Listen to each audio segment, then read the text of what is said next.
નમસ્કાર મિત્રો, હવે 2 દિવસ પહેલા અમે એક વિડીયો રિલીઝ કર્યો હતો. તમે બધા જોયો હશે કે આ બેન માટે એક થોડી સામગ્રીની જરૂર પડી તેમને તાત્કાલિક. તો વિડીયોમાં અમે એક વિનંતી કરી છે કે અમારે કરિયાણાની તાત્કાલિક કીટની જરૂર છે. તો તમે જોઈ શકો છો, અમે માત્ર એક કીટની માગણી કરી હતી, પણ અત્યારે દરેક લોકોની અંદર ખૂબ માનવતા ભરેલી છે. બધું સાબિત થઈ ગયું. આ બધું તમે જોવો એના ઉપરથી. તો એક કીટના બદલે અમે તમને જણાવીએ કે અમને કેટલું મળ્યું દાન.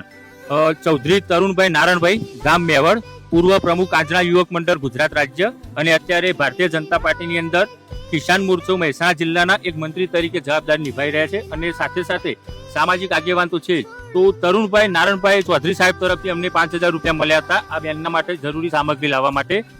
તો તરુણભાઈનો ખૂબ ખૂબ આભાર. બીજું એક ચૌધરી સમાજની અમારી બેન હતા કે જેમને રામ ભરોસે 3100 રૂપિયાની કીટ આપણને દાનમાં આપી છે.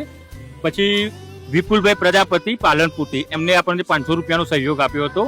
પછી ચૌધરી દીકરી છે એક બેન, એમને 1500 રૂપિયા રામ ભરોસે આપણને સહયોગ આપ્યો હતો.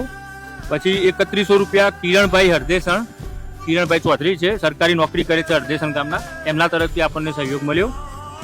3100 રૂપિયા ઉર્વિકભાઈ ચૌધરી પુનાસણ, એમના તરફથી આપણને સહયોગ મળ્યો હતો. પછી મનીષભાઈ થલોટા ગામ વિસનગર તાલુકાનું, એમના તરફથી છૂટી છવાઈ આપણને કરિયાણાની જે છૂટક વસ્તુઓ આવે એ એમના તરફથી આપણને મળી હતી. અને આ બધા સિવાય સૌથી મહત્વનું કે બાળક માટે શું, આ બધું તો આપણે જે સામગ્રી લાવ્યા એ બાળકની માતા માટે લાવ્યા હતા. એમને પોષણ મળી રહે એ માટે તમે જોઈ શકો છો કે જો બદામ સુધી બધું આપણને મળ્યું છે દાતાઓ તરફથી. બદામ છે, ઘી મળ્યું છે, બાકી બધી કરિયાણાની વસ્તુઓ સોજી છે. આવી ટોટલ 3 થી 4 આપણને કીટો મળી છે. હવે આપણે બીજી વાત કરતા હતા કે બાળક માટે આપણને એક દાતા મળ્યા હતા કે જેમને આપણને બાળકના કપડા, ભાઈ લાવજો બતાવજો, એમની ગોદડી, મચ્છરદાની ચોમાસાના લીધે, એમના હાથના મોજા, પગના મોજા, ડાયપરની કીટ, ટૂંકમાં બાળકને જરૂરી તમામ પ્રકારની કીટ, રમકડા, આ બધું જ આપણને એક દાતા તરફથી મળ્યું છે. તો એવા દાતા છે મિતેશભાઈ પટેલ, જે લાખવડ ગામના છે અને અત્યારે અમદાવાદ રહે છે. તો આપણા તમામ દાતાઓ જેમને કરિયાણાની કીટમાં સહયોગ કર્યો, આ બાળકની વસ્તુઓ માટે સહયોગ કર્યો, તમામનો અમે હૃદયપૂર્વક આભાર માનીએ છીએ. અને આ બધા ઉપરથી સાબિત થઈ જાય છે કે હજી લોકોની અંદરથી માનવતા મરી નથી ગઈ. હવે આપણે બેન જોડે પણ વાત કરીશું. સાહેબ એમનો ખૂબ ખૂબ આભાર છે. સાહેબ એટલી મદદ કરી અમારે માટે, ગરીબ માણસ માટે. સાહેબ એમનો ખૂબ કરીને આધાર છે સાહેબ, અને એટલે ભગવાન એનો હારો કરશે સાહેબ. સુવાવડનો દાન કર્યો એટલો એમનો આધાર છે સાહેબ. ઓકે, તો આ બેનના સાસુએ આપણા તમામ દાતાઓનો પણ આભાર માન્યો છે. અને અમારી એક વિનંતી છે કે આ બાળકના કપડા પહેરાઈ જુઓ, બરાબર? તો અમે આપણા દાતાને પણ બતાવી શકીએ.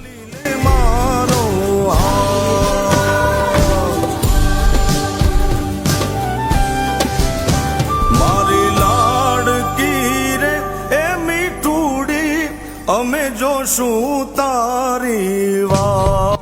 મિત્રો, વાતમાં અત્યારે નામ પાડવા સુધી વાત પહોંચી ગઈ છે અને એ બધા મને આગ્રહ કરી રહ્યા છે કે નામ પાડો. આ કામ તો આમ તો ફઈનું હોય, ફુવાઓનું હોય. હું ફઈ તો છું ને કે ફુવાય નથી આમનો, પણ એ ભાઈ તરીકે એવું કહે છે કે તમે જ નામ પાડો. હા, ઊંઘાડો અંદર.